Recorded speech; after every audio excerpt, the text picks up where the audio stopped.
Good morning and welcome to another episode of Conversations with Buddy. Just a quick shout out to the Rec for hosting this podcast each week. They're awesome. And the tagline that I like is the Rec is way more than a bowling alley. We drop a new podcast every Friday morning with a new story that will impact someone. We hope that someone is you. And again, I just want to say thank you every week to all the listeners each week who take the time to hear the stories of our guests. Please take a moment to subscribe to our podcast, give us a review, and share this podcast with your friends, family, and on your favorite social media platforms. We want to get these messages out to the people and to impact the world one testimony at a time. This morning, it's Friday morning, I'm grateful and excited to introduce my guest and friend, Tim Fahndrich. Welcome, Tim. Thank you. Well, hey, it's been a while. We've been working, trying to get this on the schedule, and here we are. It has taken a while, but like you said, it all works out in God's timing. God's timing is always perfect, by the way. Would you agree on that? Absolutely. Yeah. You and I started talking about lots of things. You and I have a few things in common. You've been married for 30 years, almost 31. And the funny thing is our wives still put up with us. Exactly. Somehow I wonder how, right? I don't know how, but... And my wife and I we're going to celebrate 32 years this August right now too. So pretty exciting, and learning lots about you. I know that you like hot sauce. Yes, we were just talking about that. Okay, what's the two names of the hot sauce? And we'll get to the good story here in a moment. Okay, so my favorite Mexican hot sauce is called Salsa Ritual. Yeah. It's salsa and then HUICHOL. And it's actually made in Tepic, Nayarit, Mexico, which is where I was born. So it's my hometown. Yeah. Special. Yeah. Well, dude, pretty and cool. Because of that, I want to go try that hot sauce. Absolutely. Now. Okay. Well, hey, let me do a quick intro of you. Maybe some things I know about you, but really, you and I we know each other, but we don't really know each other. Right. And so I'm getting to know who you are. All right. So Tim is a father, a husband, 30 years, almost 31. And a Christ follower. He is the co-publisher and co-founder of WhirLocal, Salem, and the CEO of WhirLocal Media Group. And I do want to hear about, the name WhirLocal and the logo. We'll get to that in a moment, because there's a story behind it. Yeah, I know there is, but we'll get to that in a moment. Tim was born in Mexico as a missionary kid, MK. It's kind of like PK if you're a pastor's kid. Exactly. Okay. He is the youngest of 5 brothers. You probably got beat up a lot. Is that right? Mostly just my next oldest brother. He and I, yeah. Okay. 5. Yeah, it's funny, man. I can imagine what that would look like. He's been married for 30 years. We know about that. He and Pam, his wife, have 2 adult children, a daughter-in-law, and 1 grand fur baby. What's a fur baby? Luca. Dog. A dog. Okay. Yeah, sorry. Just checking what type of dog. Yeah. A super mutt. Oh, super mutt. Okay. Yeah. He's been to 49 of 50 states, 11 European countries, 5 Canadian provinces, many Mexican states, and 2 Central American countries. He and Pam love to sing together and recently had the opportunity to lead worship in Costa Rica. He was the lead varsity boys soccer coach at Western Christian School for 7 years. He was in Berlin in November 1989. Sounds like a great story. I can't wait to hear it. Well, let's just kind of launch out. Talk about where you're born. You're born in Mexico as a missionary kid, and let's just kind of begin there and see what that looks like. Yeah. So my parents were missionaries for a time. My dad was a pastor, really at heart, and he spent some time pastoring a small church in Texas before I was born. They spent some time in Puerto Rico, and then they felt called to the mission field and went to Mexico. And my family spent 6 years there in Tepic. 3 of those years was when I was born there, and then we came back to the States when I was 3, and I learned recently that it was just going to be like for a year and then see what God does. Well, we ended up, staying and didn't go back. But that was a neat opportunity for us as a family. Yeah. I was pretty young, so I don't have a lot of memories. Yeah. But I have been back. to Tepic. I've been back to Mexico, but it's such a neat story of faith. For my parents, they didn't go like, the mission field has really changed. It seems like everybody, you have to raise your support in advance, and you have to do all this stuff to even qualify to go to mission today, right? Yeah. And at the time, my mom and dad just felt called to go to Mexico. Yeah. And they didn't have any support to speak. I mean, they weren't part of any mission organization. They just felt called to go. And so what a beautiful example of faith for us that I still lean on many times, because it was hard. There's one story of faith that I'd love to share. Yeah, that please, just man. Always kind of gets back to like, how much do we really believe in God's provision? And so the story goes, and again, I'm too young to remember it, so I probably have details wrong, but doesn't matter. Something along these lines where it was a pretty lean time, and we were sitting down at the table as a family, and the only food we had in the house, we had some bread, so we sat down. My dad prayed, thank God for the bread that we had, and said amen, and there was a knock at the door, and somebody in the community brought jam. Wow. And like, wow, you think about that story of provision just in our family. And so again, we often lean on that to remember. Well, it reminds me of the scripture, if you go back in Old Testament, maybe it's a psalm. I'm pretty sure it's a psalm, but I've never seen children go hungry or begging bread. It's not exactly the verse, but you get the idea. Mm-hmm. God provides. God provides. Yeah. Yeah. And, he doesn't call the equipped, he equips the called. And I think it's by faith that we just go. Yeah. That is faith. That's hard. That's faith. Yeah. But it isn't about us. It's about what he can do through us. So yeah, it's a great story. It's simple, but yet profound. We recently found, it was really cool. We recently found some maps that my dad had of the area. And he actually had made grids on the map, and he would do little check marks, like for every area that he actually went into, and like distributed tracts. And so here are these maps with these grids, and he had all these check marks all over them. No kidding. That was just really, really cool. Is your dad still alive? No, he's not. Your mom? My mom. No, both of them died pretty young. Wow. Okay. My mom was 61 and my dad was 72. Okay. So, yeah, they've been gone. My mom's been gone for 26 years, my dad for 17. Yeah. So tell me about your siblings. You said there's 5. You're the youngest of 5. I'm the youngest, yeah. Are your brothers still around? They're local? Or? Yep. So I have 2 brothers here in Salem. Yeah. We were in the landscape business for a long time together. I have a brother in Vancouver, Washington. My oldest brother is in Vancouver, Washington. And then our middle brother is in Lancaster, Pennsylvania. Okay. Far away from you guys as possible. Yeah, exactly.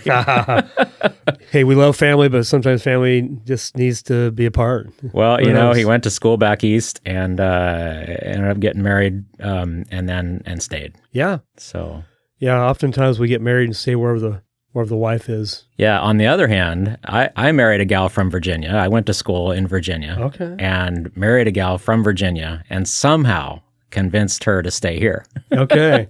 So she actually came to Oregon 32 years ago this month. And so she's been in Oregon quite a lot longer than she was in Virginia. Yeah. So okay, so you grew up in Salem. I mean, you born in Mexico, grew up in Salem. What high school did you go to? I went to Western Mennonite. Western Mennonite. Which is now Western Christian. Western Christian. Yep. So you got some good roots there. You coach soccer out there, but okay, where'd you go to college at? I went to Eastern Mennonite College Where's that in at? Harrisonburg, Virginia. Oh, gotcha. Yeah. Is that where you met her in college or what? Well, yes and no. We knew of each other, so she was a couple years behind me. And she ran cross country and track, and I played soccer. Yeah. And so we actually found a picture recently, like a picture of her, but like running on the track. I'm pretty sure that I was in the background. Playing soccer. Playing soccer. That's funny. I'm pretty sure that was me. But let's just go with it. Let's just go with it. We're going with it. That's cool. All right. So you guys, how many? You have 2 kids? You said we have 2 kids. How old are they? 26, 23. Yep. Are they local here as well? Local. Yeah. Our daughter works for us full time, and then our son works local as well. Yeah. But yeah. And your daughter's the older one? She is older. She is older. Okay. Yep. Gotcha. Yep. So. And then you guys for a long time had Third River Marketing. Yeah. For a long time. Yeah. So that is still our official, corporate name is Gotcha. Third River Marketing. Yep. We and I'd love to tell the origin story of that. Man, take us back. So we, in fact, almost 16 years ago now, coming up on that anniversary, I left my sales job and decided to start our own company. And that was the fall of 2007. It's also when I started coaching soccer. Okay. But that year we were studying a book called Wealth, Money, and Riches in an adult Sunday school class. And in it, there's a parable by Craig Hill called Living on the Third River. And the parable is available as a separate little booklet as well, but I strongly recommend you look it up. But so here's the adaptation that we were so inspired by. And essentially it tells the story of 3 farmers that each live on a river. And the rivers are all fed by the same snowfield in the mountains. And so the farmer on the first river never feels like there's enough water for his own needs. So he dams up the river thinking that he's going to have more. But it just kind of backfires, and it's a scarcity mindset, and he never really gets enough water. And it kind of goes stagnant. The second farmer on the second river generally feels like there's enough water for his own needs. He just keeps building on his own needs and doesn't care really about anybody else. And so it's just kind of apathy, towards anybody else. Third farmer on the third river always feels like there's enough water, plenty of water for his own needs and for everybody around him. So it's very much of an abundant mindset. And so he actively builds channels to his neighboring farms so that they can also have water. And so, and you think about this from a resource standpoint, so the kindly old gentleman that controls the flow of water is God, and he will pour down, the resources to those that are good stewards, and that they can, create what we call channels of blessing to our neighbors, and just having this abundant mindset. So that inspired us to call our company the Third River at the time, changed it to Third River Marketing. But that means a lot more than just, hey, Third River. I mean, I never knew that story. Yeah. It means a whole lot. A lot of people think, well, what river is that? Well, it's the Third River. It's the Third River, man. So you ever watch the show, I think it's Facing the Giants, Christian movie. Oh, yeah. And you see this old guy walking into school one day. The coach is having a hard time. They're not winning any football games. And he walks in, the coach goes, "Coach, I have a story for you. There's 2 farmers. One farmer, they're both praying for rain. One farmer didn't do anything, and the other farmer dug the trenches waiting for the rain. Which farmer do you think received the rain?" And it's like, similar story. Yeah. But the abundance mindset. And I like the verse, John 10 and 11 says, "The thief comes to steal, kill, and destroy, but I've come to give life and give it abundantly. I am the good shepherd." That's Jesus. Yeah. I was actually just thinking about that verse this morning. Man. It all lines right up. Literally, I was thinking about that verse on my walk this morning. Wow. So what's that mean to you, that verse? It just, if we take our focus off God, then the enemy is here to just wreck our lives. Scarcity mindset. Yeah. And it's so easy to lose sight of why we're here and what we're trying to do and our purpose. And again, the enemy is here to take that away from us. Yeah. And to take our joy away from us, and he's good at it. Put fear, to put fear in our life, and to put anxiety in our life. And What verse do you go to when you have anxiety in your life? Isaiah. It's fear not. It just, there's so many verses simple, on it's fear not. It's fear not. Yeah. I posted that right when COVID hit and everything was shutting down. And I posted that on Facebook, and I think I sent it out to all of our customers and everything. Just, fear not. Fear not.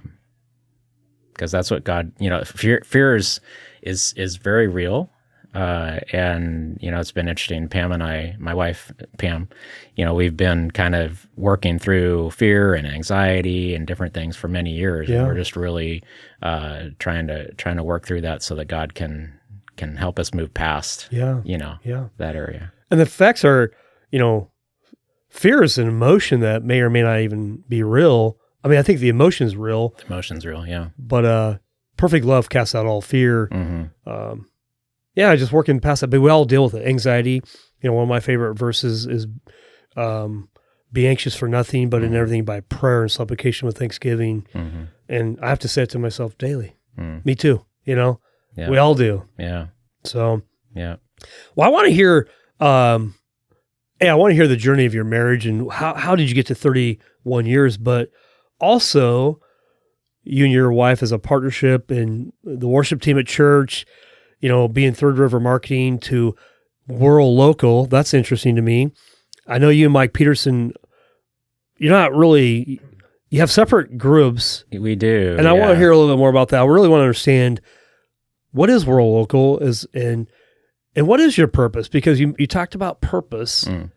Why do you do what you do? Mm-hmm. So I know there's a lot packed in those questions. Yeah, but there's a bunch to unpack there. Yeah, unpack it all. Just, whatever comes to your mind.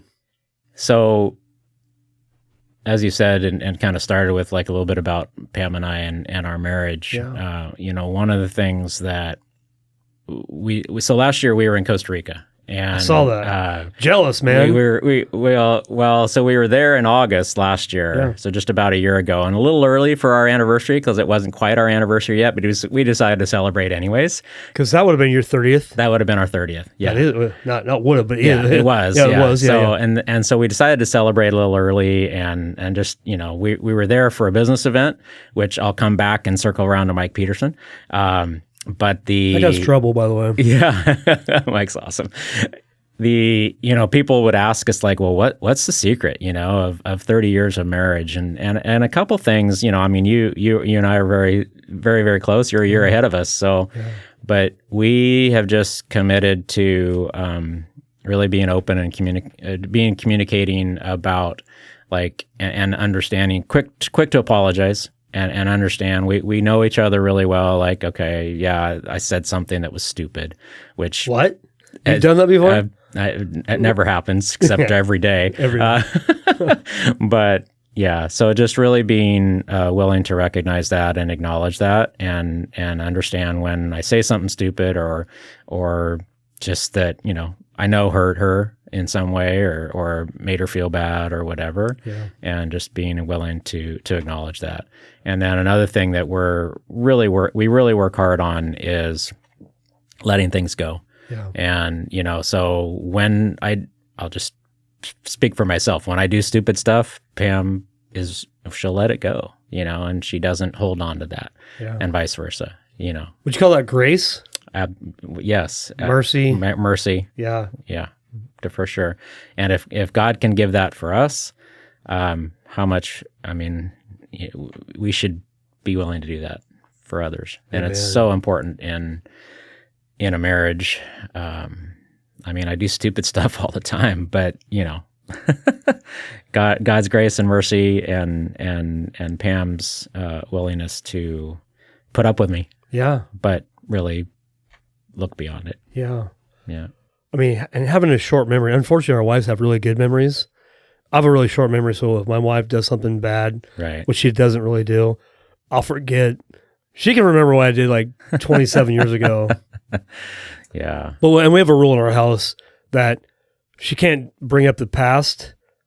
It's dealt with. It only can be current day. Yeah. Because I can't remember what I did yesterday or last week or 27 years ago. So. Right. Well, always coming back to our faith as well. There's ups and downs for sure in our spiritual walk, but always being willing to come back to our faith and keep committing, recommitting, to that as we go through our life, for sure. Man, that's deep. So yeah, So we were in Costa Rica. I'll come back to Mike Peterson now for a second. So Mike has become a dear friend. One of the things that in the abundance mindset, that is not always easy, by the way. It ups and downs of businesses, owning a small business, it can be incredibly hard sometimes to lose sight of that.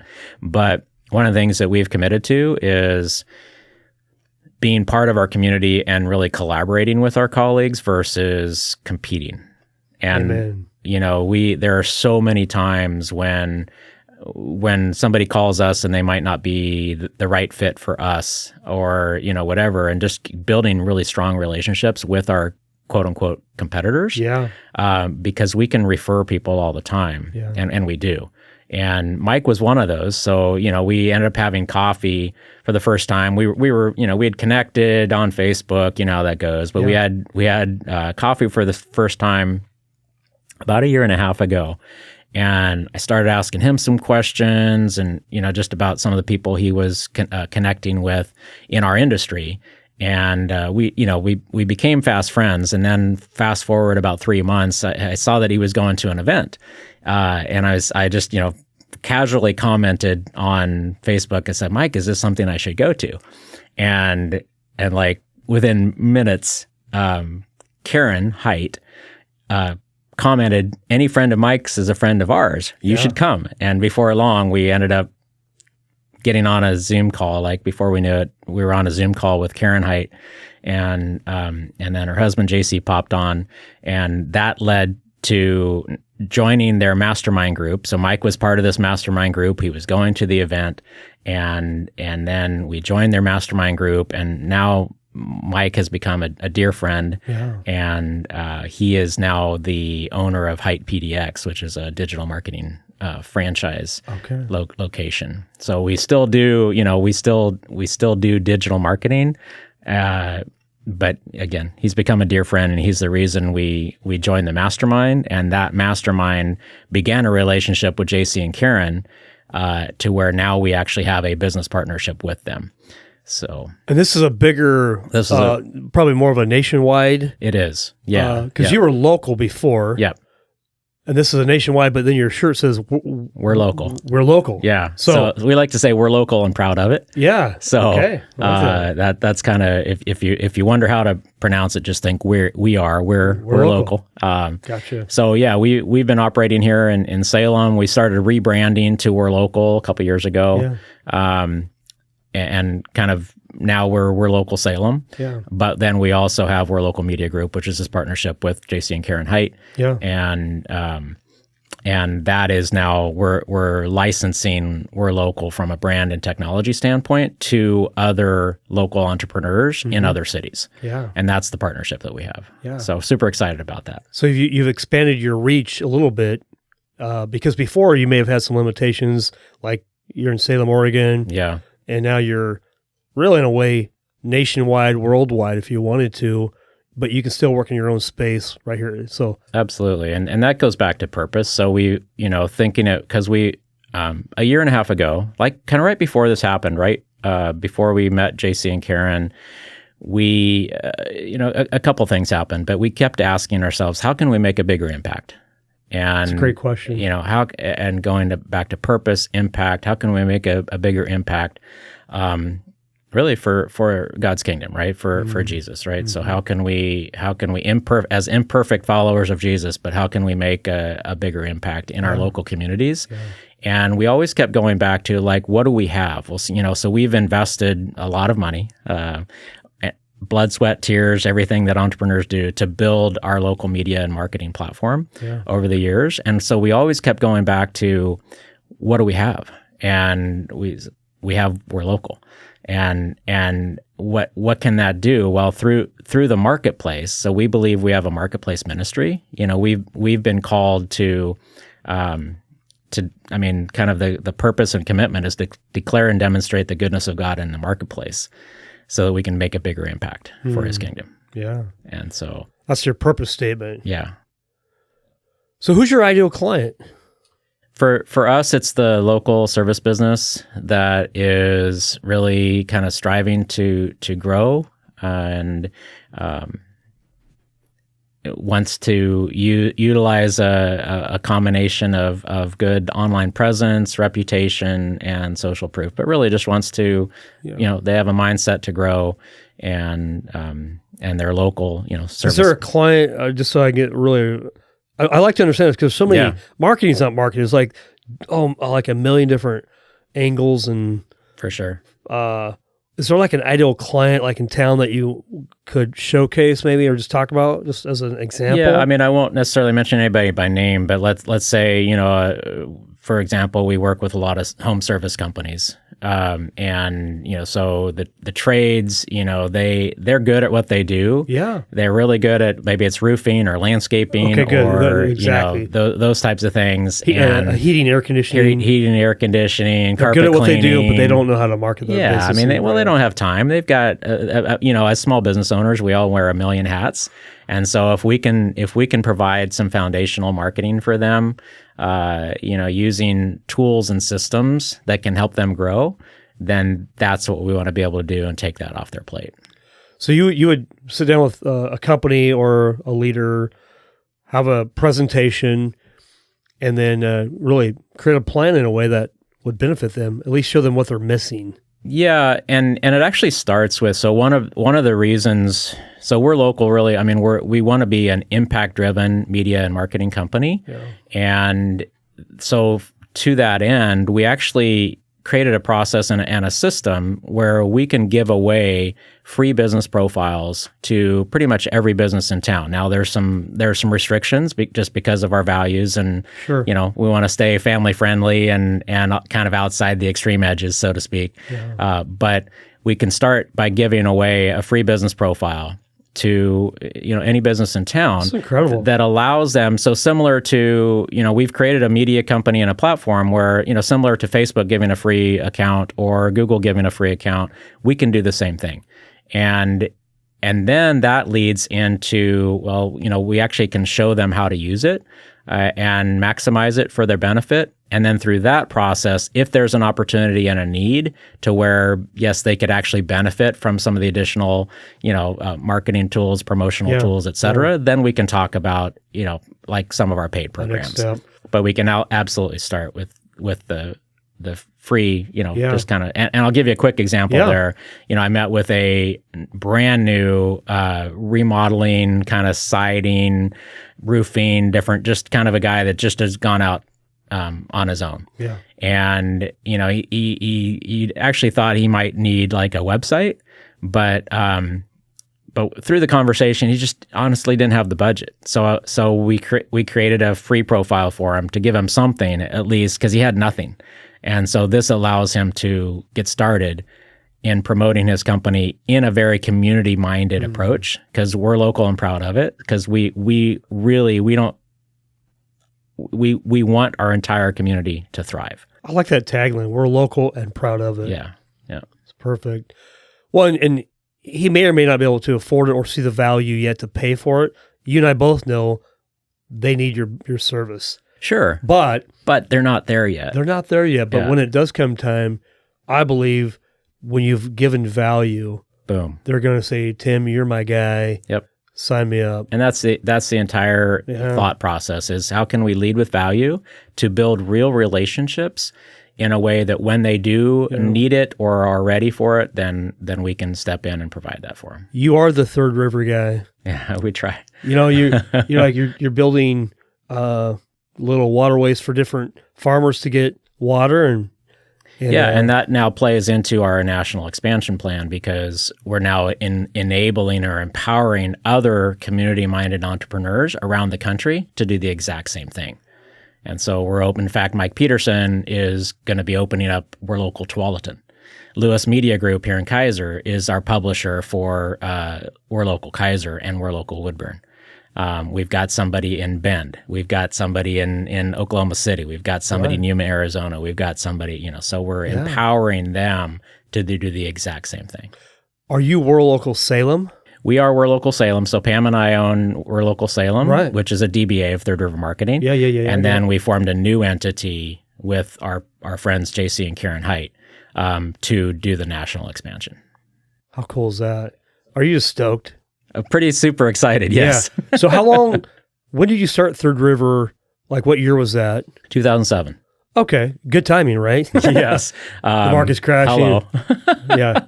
Nobody wanted to do, well, first of all, we had no idea what we were doing. And that was a 3 years of like really tough.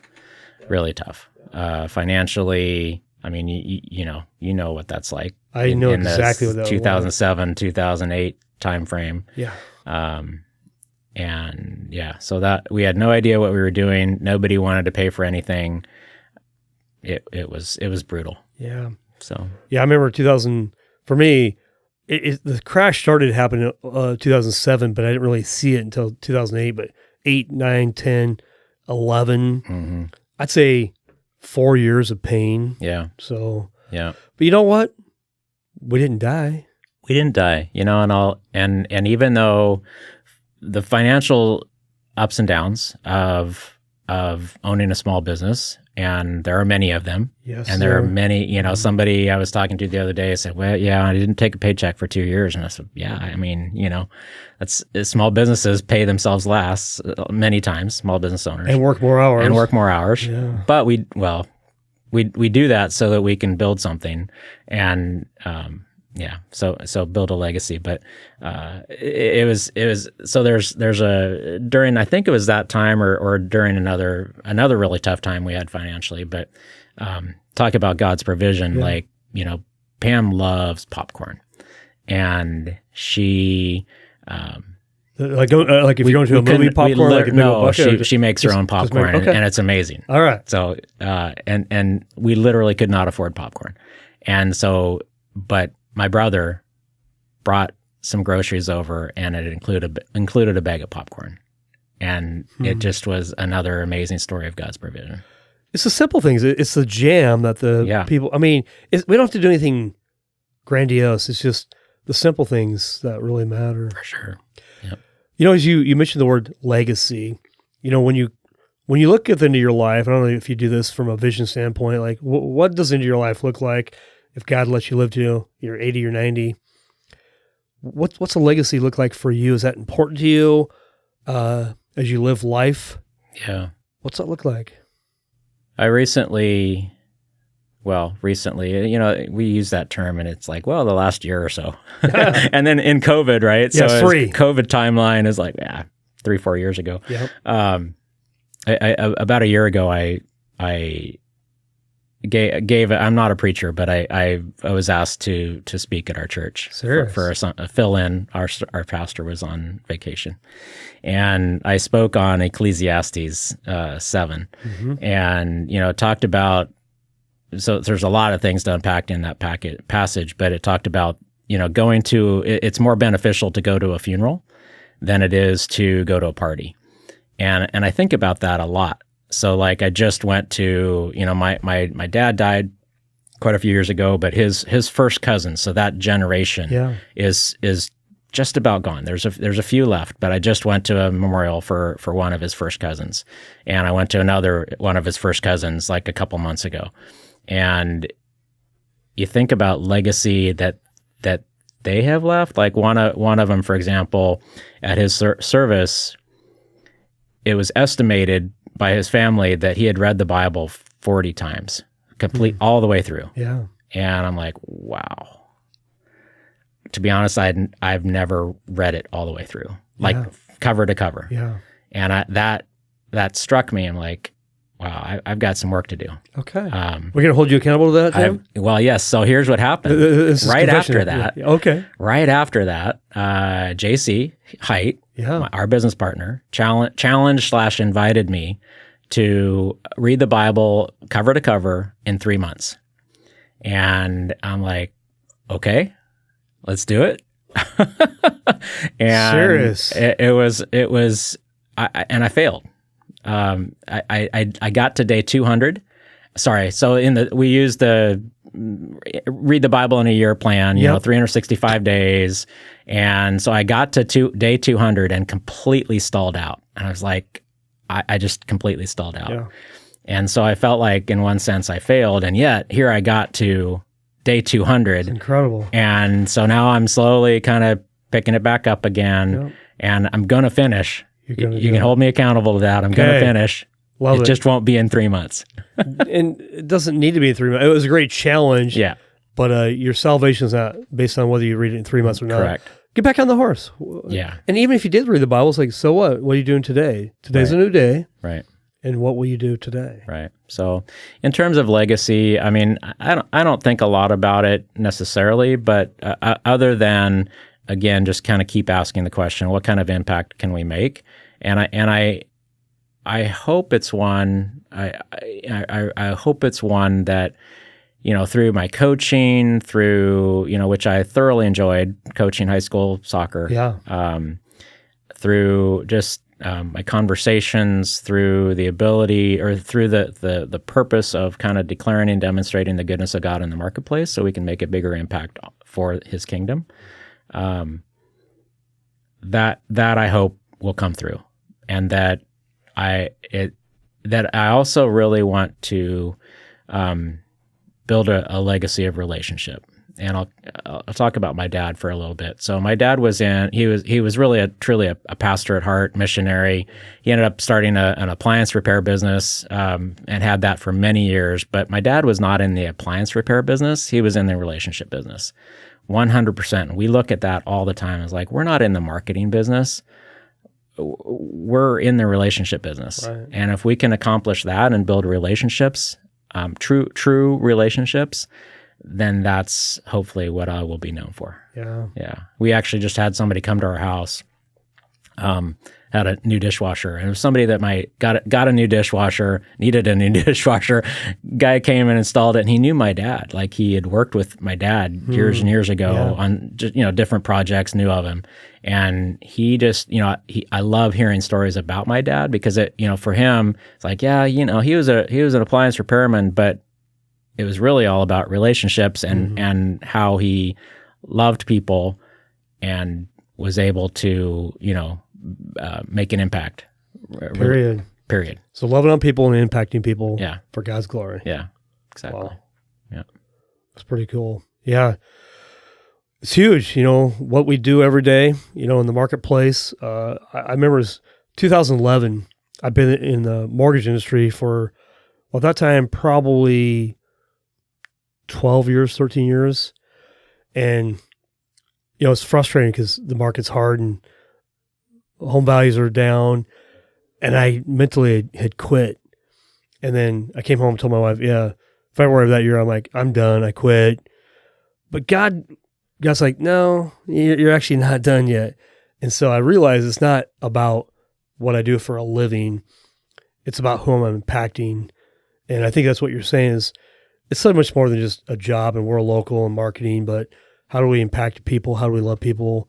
And it's pretty awesome. Yeah. I mean, our vocation at the moment might be our vehicle, but it's not the end all.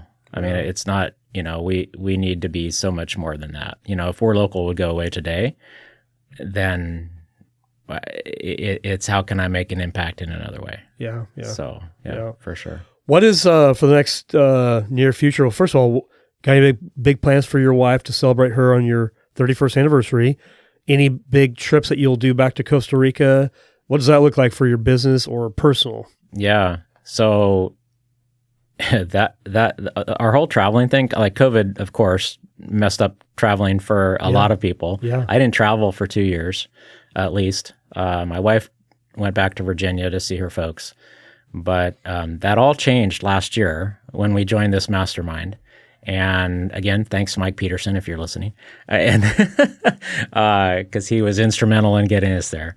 But so we in a period of like 8 months, we had 7 trips, including Costa Rica, Nicaragua, Dallas, Texas a couple times, Virginia. Every time I look on Facebook, Tim Fahndrich is traveling somewhere. Yes. I'm not joking. Well, it's pretty cool. Almost true. And so in terms of we just got back from Costa Rica again in June. And is that like a really special place? Though? It is honestly, it's like a magical place. We got there and it's not that, I mean, the place is beautiful. Like the landscape and just the place is amazing. We were at an amazing resort, so that helps. But it's the combination of the place, the people, the food, and really just the the connections. So, well, these people that you joined up with, what's their names again? JC and Karen Height. I don't know who they are. Yeah, but they do. And are they from Costa Rica, or how do you guys? Why Costa Rica? Yeah, so they actually live in Nicaragua. She is from Nicaragua, and he is from Arkansas. He's a good old boy from Arkansas. Yeah, that's fun. They both went to college at Harding University in Searcy, Arkansas. Okay. And Christian college. And actually, she got a full ride scholarship, and it changed her life. Nicaragua is actually one of the after Haiti, it's the poorest country in Central America, which is really crazy to think about. Education levels like fourth grade, average education level. And so they decided to go to live in and stay in Nicaragua to really with a goal of building or making a generational impact. Yeah. Speaking of, so they can truly make a difference there in her home country. And we actually had a chance to go there in January and spend some time with them, and beautiful people, just absolutely fell in love with the country. So where we are in Costa Rica is literally like we went to one of the beaches and I could see Nicaragua. So it's like right there. Right. Okay. In the area. Okay. So, but yeah. So your heart is for that area.